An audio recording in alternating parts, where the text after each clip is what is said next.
আবু সাঈদ হত্যা মামলায় অন্যতম অভিযুক্ত রংপুর মহানগর পুলিশের তৎকালীন সহকারী কমিশনার মোহাম্মদ আরিফুজ্জামানকে ভারতে গ্রেফতার করা হয়েছে।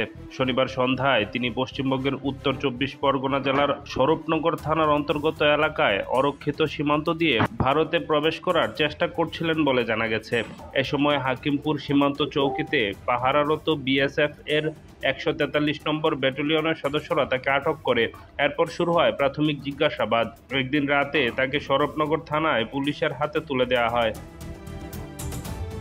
তার কাছ থেকে উদ্ধারকৃত বেশ কিছু পরিচয়পত্র, সরকারি নথি দেখে ভারতের পুলিশ এক প্রকার নিশ্চিত হয় যে তিনি বাংলাদেশের আইনশৃঙ্খলা বাহিনীর সদস্য ও তার বাড়ি বাংলাদেশের নীলফামারী জেলার শাহীপাড়া এলাকায়। তবে শনিবার সন্ধ্যায় তাকে আটকের খবর ছড়িয়ে পড়ার পরে তার পরিচয় নিয়ে যথেষ্ট ধোঁয়াশা ছড়ায়। বিএসএফ ও স্থানীয় পুলিশের পক্ষ থেকেও প্রচণ্ড গোপনীয়তা অবলম্বন করা হয়।